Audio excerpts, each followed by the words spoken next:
Jangan lupa di-subscribe ya guys, kemudian klik loncengnya agar terus mendapatkan notifikasi dari tontonan berfaedah. Kemudian share ke teman-teman kalian ya. Ya Rasulullah, di depan ada malaikat Israel mau masuk. Kata Rasulullah, boleh masuk, silakan. Kemudian malaikat Israel mengucapkan salam, dan setelah mengucapkan salam, malaikat Israel menawarkan, ya Rasulullah, aku disuruh oleh Allah untuk mencabut nyawamu atau membiarkan engkau. Dalam riwayat, aku disuruh oleh Allah untuk memberikan pilihan kepadamu, al-baqa' fid dunya, tetap di dunia, atau ar-rafiqal a'la, atau dengan Allah. Nabi Muhammad menjawab, ar-rafiqal a'la, dengan Allah. Kemudian setelah itu Nabi Muhammad berdoa agar umatnya selamat. Setelah ada jaminan umatnya selamat, malaikat Israel, sudahlah, cabut nyawaku kalau memang sudah waktuku. Mulailah Nabi Muhammad dicabut nyawa beliau oleh malaikat Israel. Dan di saat Nabi Muhammad mulai dicabut nyawa beliau oleh malaikat Israel, Nabi Muhammad mengatakan, mahadha, apa ini wahai Israel?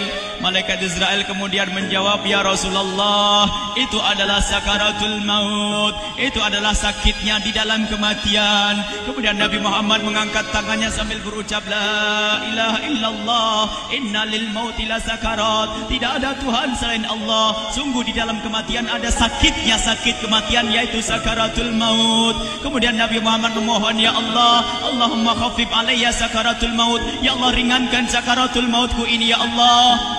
Dijawab oleh malaikat Israel, ya Rasulullah, itu sudah aku ringankan 70 kali.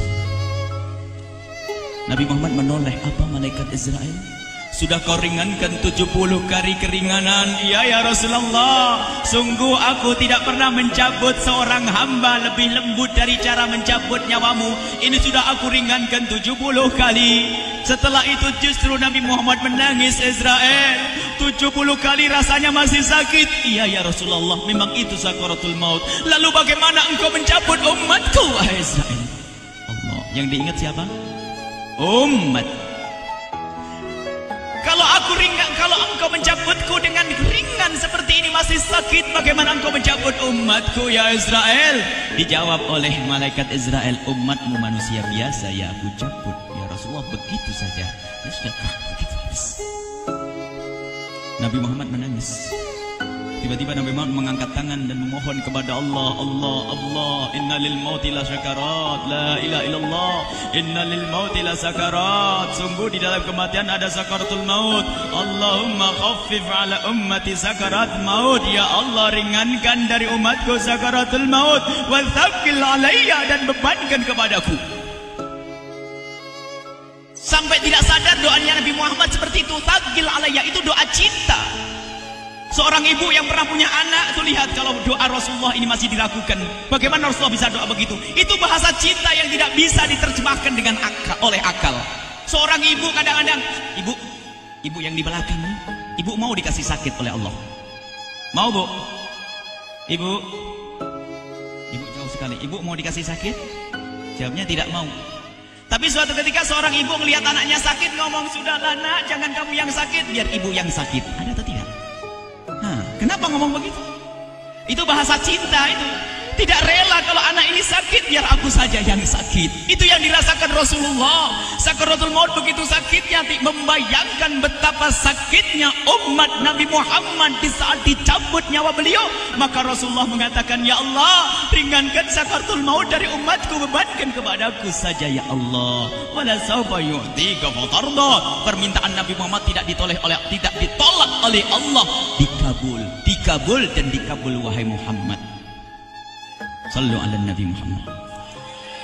Dan benar, sakaratul maut kita ditahan oleh Rasulullah, ditanggung oleh Rasulullah, sehingga digambarkan oleh Imam Bukhari di saat Nabi Muhammad dicabut nyawa beliau, Siti Aisyah yang ada di situ. Rasulullah berada di pangkuan Siti Aisyah, yang saat itu Siti Aisyah melihat keringat dingin keluar dari kening Rasulullah. Siti Aisyah tidak pernah melihat keringat keluar seperti itu.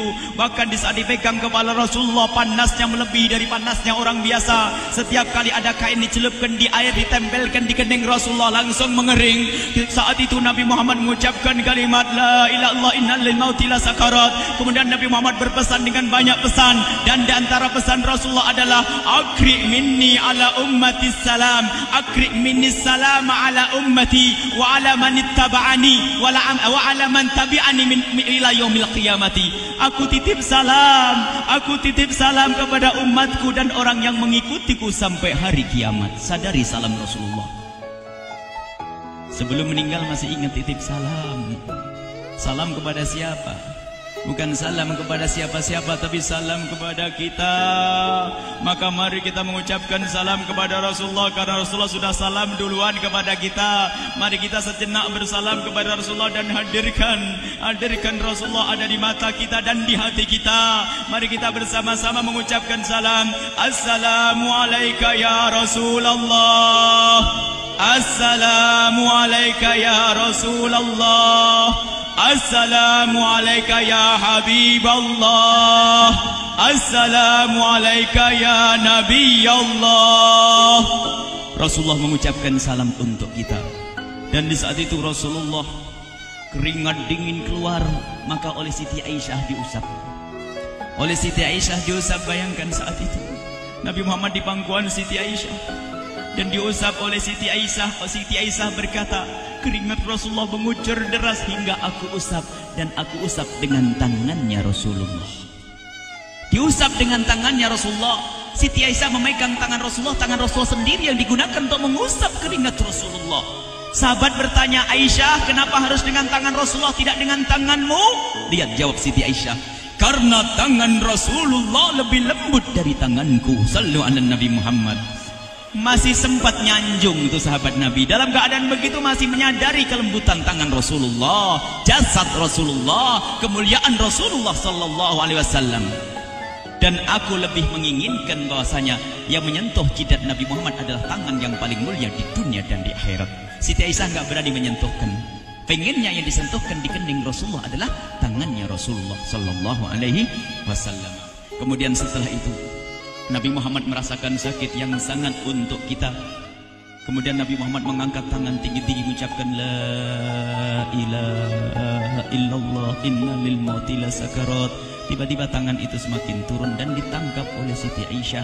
Dan di saat tangan itu jatuh di tangan Siti Aisyah, kemudian tiba-tiba paha Siti Aisyah merasakan berat kepala suci Rasulullah. Dan saat itu Siti Aisyah sadar bahwasanya Rasulullah sudah kembali kepada Allah Subhanahu wa taala. Sallu ala Nabi Muhammad. Siti Aisyah bingung di saat melihat seperti itu. Ditaruh pelan-pelan wajah Rasulullah sambil menangis lalu berkata, Rasulullah sudah meninggal. Para sahabat Nabi pada bingung. Sayyidina Ali tiba-tiba terduduk, nggak bisa berdiri. Sayyidina Uthman nggak bisa ngomong. Ada orang Sayyidina Zaid berkata, aku baru melihat Rasulullah. Setelah ini aku tidak mau melihat lagi selain Rasulullah. Ya Allah, butakan mataku. Aku tidak ingin aku kotori mataku dengan selain Rasulullah. Dan dibutakan oleh Allah. Bermacam-macam kejadian saat itu. Madinah heboh, luar biasa dengan meninggalnya Rasulullah sallallahu alaihi wasallam. Dan sungguh meninggalnya Nabi Muhammad adalah menghidupkan hati yang mati kalau orang faham. Tiba-tiba Sayyidina Abu Bakar datang. Setelah Sayyidina Umar mengatakan, siapa yang mengatakan Muhammad meninggal akan aku penggal lehernya. Jangan seperti orang-orang Nabi Muhammad sekarang lagi pergi seperti waktu Musa pergi kepada Tuhannya, kepada Allah, nanti akan kembali kepada kita. Muhammad belum meninggal. Ini adalah karena kecintaan Sayyidina Umar bin Khattab, tidak ingin Nabi Muhammad pergi.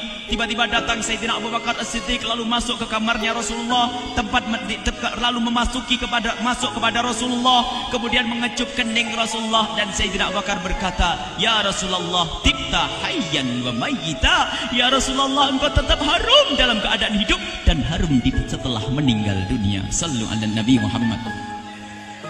Hingga sampai setelah hari besoknya meninggal Rasulullah, Senin sore, Selasa malam, Rabu dikubur Rasulullah SAW.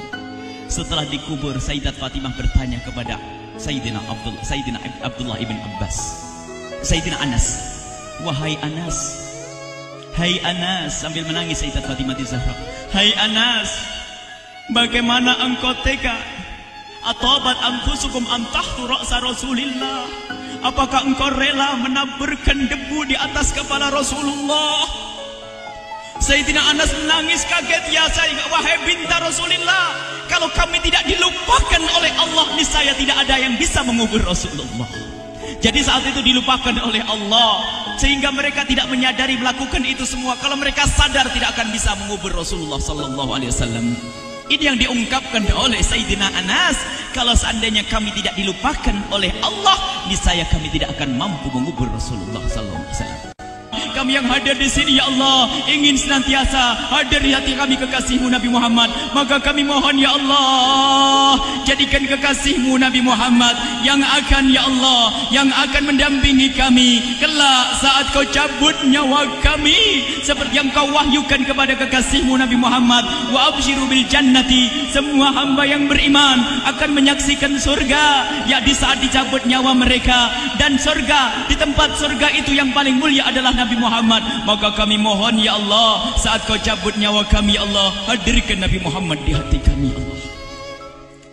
Dan kami mohon, ya Allah, saat di alam barzah nanti, ya Allah, saat yang sangat mengerikan itu, ya Allah, kami mohon hadirkan kekasih-Mu Nabi Muhammad, sehingga kami tidak takut dan gentar lagi dengan malaikat mungkar nakir. Dan ya Allah, kami mohon di saat di padang mahsyar nanti, ya Allah, hadirkan kekasih-Mu Nabi Muhammad. Jadikanlah kekasih-Mu Nabi Muhammad yang akan menemani kami dan akan membonceng kami, membawa kami ke telaga Kausar. Lalu kami diberi air minum dari air telaga Kausar hingga kami tidak akan haus selama-lamanya. Ya Allah, jadikan kekasih-Mu Nabi Muhammad yang akan menemani kami di saat kami menyeberang Siratal Mustaqim hingga kami tidak akan terjerumus ke neraka Jahanam. Dan jadikan kekasih-Mu Nabi Muhammad yang akan kami saksikan setiap saat di surga-Mu, ya Allah. Ya Allah, jadikan kekasih-Mu Nabi Muhammad yang senantiasa, ya Allah, kami lihat kelak di surga. Dan jadikan ucapan kami di akhir hayat kami kelak adalah, ya Allah, adalah kalimat agung dan mulia, La ilaha illallah Muhammadur Rasulullah. La ilaha illallah Muhammadur Rasulullah. La